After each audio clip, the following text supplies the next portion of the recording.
Hi అండి, welcome to Bobbili Anita's kitchen. ఈరోజు మన రెసిపీ ఏంటి అంటే దొండకాయ టమాటా గ్రేవీ కర్రీ అండి.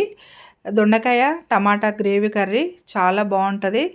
మనము అన్నంలోకి, చపాతీలోకి, మళ్ళీ జొన్న రొట్టెలో కూడా మంచిగా తినొచ్చు. టేస్ట్ బాగుంటుంది. ఈ గ్రేవీ కర్రీ ఎలా చేసుకోవాలో, కావలసిన పదార్థాలు ఏంటో ఇప్పుడు మనము చూద్దామండి. నేను పావు కేజీ దొండకాయలు తీసుకున్నానండి.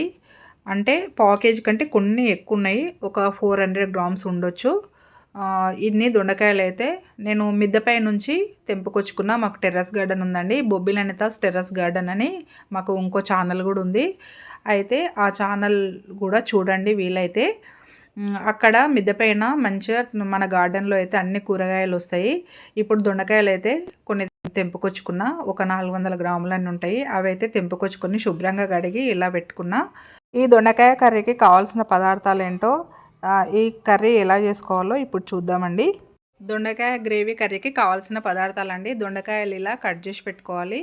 2 టమాటాలు, 2 ఉల్లిపాయలు, 1/2 టీ స్పూన్ ఆవాలు, 1/2 టీ స్పూన్ జీలకర్రనండి, మరియు తగినంత కారం, పసుపు, అల్లం వెల్లుల్లి పేస్టు, కొంచెం కరివేపాకు, కొంచెం నువ్వుల పొడి, కొంచెం ఉప్పు, కొంచెం ఆయిల్ అన్నమాట. ఇవన్నీ మన టమాటా గ్రేవీ కర్రీకి కావాల్సిన పదార్థాలండి. ఈ కర్రీ ఎలా చేయాలో ఇప్పుడు చూద్దామండి. ఇప్పుడు మనం స్టవ్ వెలిగించుకొని ఒక ప్యాన్ పెట్టుకొని తగినంత ఆయిల్, అంటే 1 టేబుల్ స్పూన్ ఆయిల్ అయితే నేను తీసుకున్నానండి. ఈ ఆయిల్ వేడయ్యాక, ఇప్పుడు ఆయిల్ వేడైందండి, ఇందులో జీలకర్ర ఆవాలు అయితే వేసుకోవాలి. కొంచెం చిటపటలాడాక కరివేపాకు అయితే వేసుకోవాలండి. కరివేపాకు వేసుకున్న తర్వాత కొంచెం వేగాక మనము ముందుగా కట్ చేసి పెట్టుకున్న ఉల్లిపాయలు కూడా ఇందులో యాడ్ చేసుకోవాలి. ఉల్లిపాయలు కొంచెం వేగేంత వరకు అయితే ఫ్రై చేసుకోవాలండి. నూనెలో కొంచెం గోల్డెన్ కలర్ వచ్చేంత వరకు అయితే మనము ఈ ఉల్లిపాయలను అయితే ఫ్రై చేసుకోవాలి. చిన్న మంట మీద నిదానంగా వేయించుకోవాలి. ఇవి కలర్ వచ్చేంత వరకు వేయించుకున్న తర్వాత మనము మిగతా ఇంగ్రీడియంట్స్ అయితే ఇందులో యాడ్ చేసుకోవాలండి. ఉల్లిపాయలు అయితే మంచి కలర్లో వేగిపోయినాయి కదా, ఇప్పుడు కొంచెం పసుపు యాడ్ చేసుకుందాం. పసుపు కొంచెం వేగేంత వరకు అయితే మళ్ళీ ఫ్రై చేసుకోవాలి. ఇప్పుడు మనము కొంచెం అల్లం వెల్లుల్లి పేస్ట్ కూడా యాడ్ చేసుకుందామండి. ఇప్పుడు అల్లం వెల్లుల్లి పేస్టు పచ్చివాసన పోయేంత వరకు మనము ఇలా ఫ్రై చేసుకోవాలి. ఇప్పుడు మనం ముందుగా కట్ చేసి పెట్టుకున్న దొండకాయ ముక్కల్ని ఇప్పుడు ఇందులో యాడ్ చేసుకుందాం. ఈ దొండకాయ ముక్కల్ని మొత్తము కలిసేటట్టు కలుపుకొని ఆయిల్లో కొంచెం సేపు అయితే వేగాలన్నమాట. వేగేంత వరకు అయితే ఇలా మనము కలుపుకోవాలి. ఇలా మొత్తం కలిసేటట్టు కలుపుకున్న తర్వాత స్టవ్ చిన్నగా పెట్టి సన్న మంట మీద పెట్టి మూత పెట్టుకోవాలి. ఒక 2 నిమిషాలు అయితే సన్న మంట మీద ఉడికించుకోవాలి. 2 నిమిషాల తర్వాత మళ్ళీ దొండకాయ ముక్కల్ని కలుపుకోవాలి. మనం సన్న మంట మీద పెట్టి ఇలా మనం కలుపుతూ ఉంటే అడగంటకుండా ఉంటుంది. నిదానంగా మనము కలుపుతూ ఉండాలి. ఇప్పుడు కొంచెం సాల్ట్ వేసుకుందామండి. సాల్ట్ అయితే తగినంత వేసుకోవాలి. సాల్ట్ వేసుకున్న తర్వాత మొత్తం కలుపుకోవాలండి. ఈ సాల్ట్ వేసుకోవడం వల్ల ఈ ముక్కల్లో నీరు బయటకు వచ్చేసి ఇంకా ముక్కలు అయితే మంచిగా మగ్గుతాయి అన్నమాట. ఇలా సాల్ట్ మొత్తం కలుపుకొని మళ్ళీ ఒకసారి మూత పెట్టి మళ్ళీ స్టవ్ అయితే చిన్నగా పెట్టుకోవాలి. ఇలా 2 నిమిషాలు అయితే మళ్ళీ మగ్గనిద్దామండి. ఇప్పుడైతే ఆల్మోస్ట్ అయితే ముక్కలు అయితే మగ్గిపోయినాయి. మళ్ళీ ఒకసారి కలుపుకుందాం. ఇప్పుడు దొండకాయ ముక్కలు అయితే మొత్తం మగ్గిపోయినాయండి. ఇప్పుడు మనము తగినంత కారం వేసుకోవాలి. అంటే మన టేస్ట్ని బట్టి కారం వేసుకోవాలండి.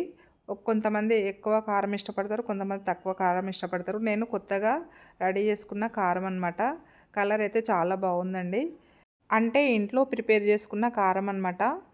మనము మిరపకాయలు తెచ్చి గిర్నీకి పట్టించి మనం పోపించుకొచ్చిన కారం అండి. కలర్ అయితే సూపర్ ఉంది. ఈ కారం వేసుకున్న తర్వాత మనం 2 నిమిషాలు మళ్ళీ మగ్గనివ్వాలి. ఆల్రెడీ ఉప్పు వేసుకున్నాము, కారం వేసుకున్నాం కదండి. ఆ ముక్కలకు కారం ఉప్పు పట్టేంత వరకు మనం ఇలా 2 నిమిషాలు అయితే స్టవ్ చిన్నగా పెట్టి మగ్గనివ్వాలన్నమాట. ఇప్పుడు మరొకసారి కలుపుకుందామండి. మొత్తము ఈ కర్రీ కలుపుకున్న తర్వాత మనము కట్ చేసి పెట్టుకున్న టమాటా ముక్కలు ఉంటాయి కదా, అవి ఇందులో యాడ్ చేసుకుందాం. 2 పెద్ద సైజు టమాటాలు అయితే నేను కట్ చేసుకొని ఈ కర్రీలో వేసుకుంటున్నాను. ఇలా టమాటా ముక్కలు వేసుకున్న తర్వాత మళ్ళీ మొత్తం కలుపుకోవాలండి. ఈ దొండకాయ ముక్కలకు పులుపు పట్టేంత వరకు మొత్తం అంతా కలుపుకొని 2 నిమిషాలు అయితే ఇలాగే కలుపుకొని చిన్న మంట మీద ఉడకనివ్వాలి. ఆ తర్వాత మనము నువ్వుల పొడి యాడ్ చేసుకోవాలండి. మంచి నువ్వులు వేయించి పొడి చేసుకొని ఇలా 1 టీ స్పూన్ అయితే పొడి అయితే యాడ్ చేసుకోవాలి. ఇందులో మంచి నువ్వుల పొడి వేయడం వల్ల టేస్ట్ అయితే సూపర్ ఉంటుందండి. చాలా బాగుంటుంది నువ్వుల పొడి. మీరు కూడా ఒకసారి ట్రై చేసి చూడండి. గ్రేవీ కర్రీలో నువ్వుల పొడి వేయడం వల్ల కర్రీకి అయితే సూపర్ టేస్ట్ వస్తుంది. ఈ నువ్వుల పొడి వేసుకున్నాం కదండి, మొత్తం కలిసేటట్టు కలుపుకుందాం. ఈ నువ్వుల పొడి కూడా కొంచెం వేగేంత వరకు మనం వాటర్ కూడా పోయకుండా కొంచెం సేపు మగ్గనివ్వాలి. తర్వాత కొంచెం ధనియాల పొడి అండి, ధనియాల పొడి కూడా వేసుకుందాం. ఇందులో నువ్వుల పొడి ధనియాల పొడి ఒకటేనండి నేను వేసుకునే పొడులు. అంటే ఇంకా ఎక్కువ ఏ పొడి వేసుకోవాల్సిన అవసరం లేదు. మనకు నువ్వులలో కాల్షియం ఉంటుంది కదా. ప్రతి ఒక్క కర్రీలో నేనైతే గ్రేవీ కర్రీలో అయితే కంపల్సరీ నేనైతే నువ్వుల పొడి యాడ్ చేసుకుంటా, ధనియాల పొడి యాడ్ చేసుకుంటా అనమాట. మీరు కూడా ఇలా ట్రై చేసి చూడండి, చాలా బాగుంటుంది కర్రీ. ఒక 2 నిమిషాలు చిన్న మంట పైన మళ్ళీ ఉడకనిద్దామండి. 2 నిమిషాల తర్వాత మళ్ళీ ఒకసారి మనం మొత్తం కలిసేటట్టు కలుపుకోవాలి. ఇందులో ఉప్పు, కారం, నువ్వుల పొడి, ధనియాల పొడి అన్నీ వేసుకున్నాం కదండి. మరొక్కసారి మొత్తం కలుపుకున్న తర్వాత గ్రేవీ కోసం 1 గ్లాస్ వాటర్ అయితే పోసుకోవాలండి. మన ఇష్టాన్ని బట్టి గ్రేవీ ఎక్కువ కావాలనుకుంటే వాటర్ కొన్ని ఎక్కువ యాడ్ చేసుకోవచ్చు. కొంచెం గ్రేవీ తక్కువ కావాలనుకుంటే తక్కువ కూడా యాడ్ చేసుకోవచ్చు. అది మన ఆప్షన్ అనమాట. చూడండి కర్రీ అయితే ఎంత కలర్ఫుల్గా ఎంత మంచిగా ఉందో. ఇట్లాంటి గ్రేవీ కర్రీలు చేసుకొని తింటే హెల్త్కి కూడా చాలా మంచిదండి. ఎక్కువ ఫ్రైలు తినకుండా ఇలా గ్రేవీ కర్రీలు తింటే కూడా మనకి హెల్త్కి చాలా మంచిదన్నమాట. ఇప్పుడు మనం 1 గ్లాస్ వాటర్ పోసుకున్నాం కదా ఎసరు కోసం. ఇప్పుడు అది కొంచెం ఉడకాలి కదండి. ఉడికేంత వరకు మళ్ళీ మనం మూత పెట్టుకొని ఒక చిన్న మంట మీద ఒక 5 నిమిషాలు అయితే మగ్గనివ్వాలి.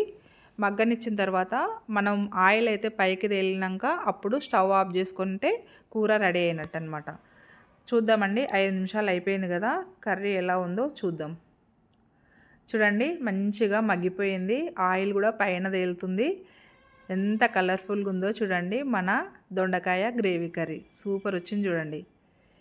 ఇక లాస్ట్కు మనము కొంచెం కొత్తిమీర కూడా యాడ్ చేసుకుందామండి. ఇది కూడా మన గార్డెన్లో వచ్చిన కొత్తిమీర అనమాట. ఆర్గానిక్ కొత్తిమీర, ఆర్గానిక్ దొండకాయలు, ఆర్గానిక్ కర్రీ అనమాట. సూపర్ కర్రీ, సూపర్ టేస్ట్ ఉంటుందండి. ఇలా మిద్దె పైన కూడా మీరు వీలైతే మొక్కలు పెంచుకొని ఇలా సొంతంగా పంట తీసుకొని ఇట్లా కర్రీలు చేసుకొని తింటే ఇంకా పూర్తి ఆరోగ్యవంతులు అవుతారనమాట. మనమందరం ఇలా మన ఆరోగ్యాన్ని మనం కాపాడుకుంటే చాలా మంచిదండి. 2 మొక్కలు మిద్దె పైన పెట్టుకొని లేదా చిన్న చిన్న తొట్లుల్లో కొన్ని మొక్కలు పెట్టుకొని మనము ఇలా చిన్న చిన్నగా స్టార్ట్ చేస్తే మన ఇంటి పూర్తికి మనం కూరగాయలు పెంచుకొని ఇలా ఆరోగ్యమైన పంట తింటే కూడా మనం చాలా హెల్తీగా ఉంటామన్నమాట. ఇక 2 నిమిషాలు మనం మగ్గనిద్దామండి. ఎందుకంటే లాస్ట్లో కొత్తిమీర వేసాం కదా, అది కొంచెం 2 నిమిషాలు మగ్గితే ఇక కూర రెడీ అయినట్టే. మనం డిష్లో సర్వ్ చేసుకోవచ్చు. చూడండి ఎంతో రుచికరమైన దొండకాయ టమాటా గ్రేవీ కర్రీ అయితే రెడీ అయిపోయింది. చూడండి ఇట్లా ఆయిల్ అయితే పైన తేలింది కదండి. ఆయిల్ పైన తేలితే కర్రీ మొత్తం కంప్లీట్ అయినట్టు అనమాట. మొత్తం మగ్గిపోయింది. చూడండి ఎంత కలర్ఫుల్గా ఉందో మన దొండకాయ టమాటా గ్రేవీ కర్రీ. చూసారు కదండి, దొండకాయ టమాటా గ్రేవీ కర్రీ అయితే రెడీ అయిపోయింది. మీరు కూడా ఇలా ట్రై చేయండి, చాలా బాగుంటుంది, టేస్ట్గా ఉంటుంది. ఆ చపాతీలోకి తినొచ్చు, జొన్న రొట్టెలోకి తినొచ్చు, అన్నంలోకి తినొచ్చు. మనం బగారా రైస్, వెజిటేబుల్ రైస్ కూడా చేస్తుంటాం కదండి, అందులో కూడా చాలా టేస్ట్ ఉంటుంది. అందులో కూడా మనము ఈ గ్రేవీ కర్రీని తినొచ్చు అనమాట. ఇలా మీరు కూడా ట్రై చేసుకొని తిని చూడండి, చాలా బాగుంటుంది. ఈ రెసిపీని మీకు నచ్చినట్టయితే ఒక లైక్ చేయండి, షేర్ చేయండి, కామెంట్ చేయండి. మరికొన్ని రెసిపీస్ కోసం బొబ్బిలి అండ్ తాస్ కిచెన్ని సబ్స్క్రైబ్ చేసుకోండి. మరొక రెసిపీతో మళ్ళీ కలుద్దాం. బాయ్ అండి.